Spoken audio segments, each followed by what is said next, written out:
to my channel, Marijan Fernandez Vlog.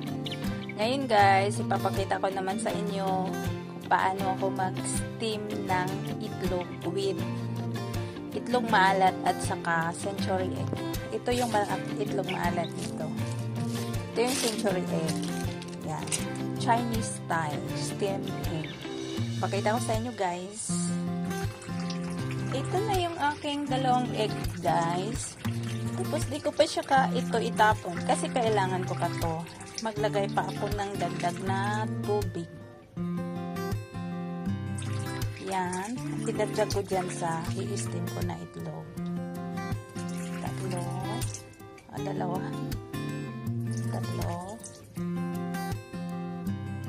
Apat. Tapos ito yung ano niya, kapartner.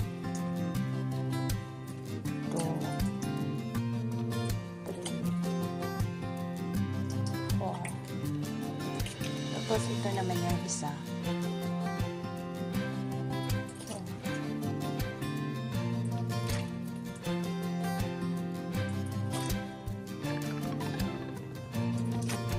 Kaya pagbasag, hindi ko muna itatapon. Kasi kailangan pa siya. Saka siya halo-halo.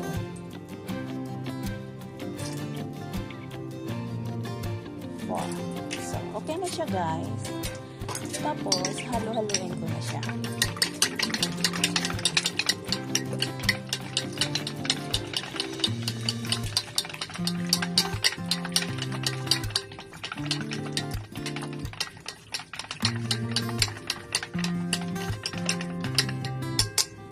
Saka dagdagan ko pa siya ng tubig guys kasi kulang pa.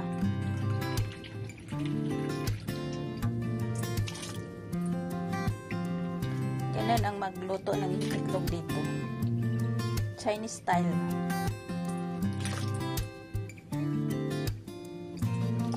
Yan.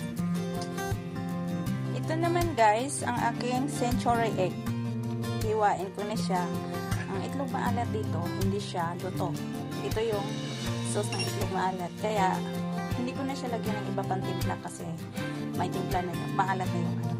Tapos ito siya, hiwain ko na siya, saka ko ihalo doon sa egg.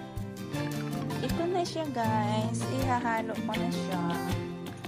Yan, aking itlog maalat, saka aking century egg, magpangkin. Ayan.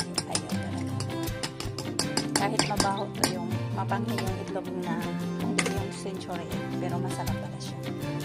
Saka ko siya, ihalo naman yung sa itlog maalat. So, ito yung nagdalang lasa. Yan. Ito na siya. Dapat siya may maraming tubig.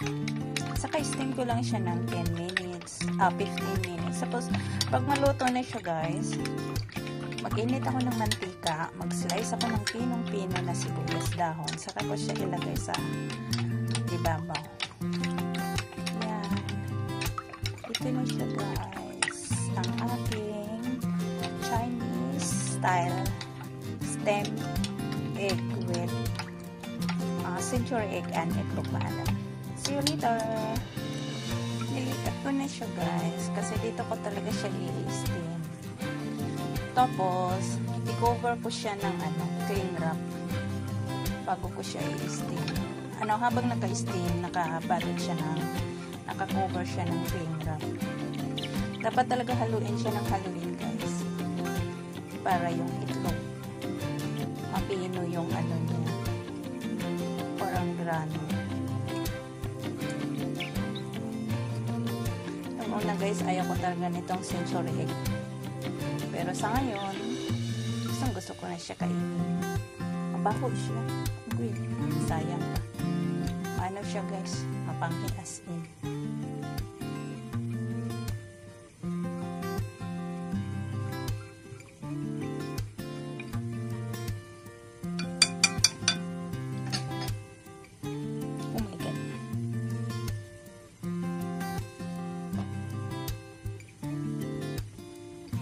Yan guys, nakaka-cover na yan ng cling wrap. Tapos nagpakulo na rin ako ng tubig. Pag kukulo na siya, ilagay ko na lang siya. Iluluto ko siya ng steam. 15 minutes. Yan. Yan na siya, guys.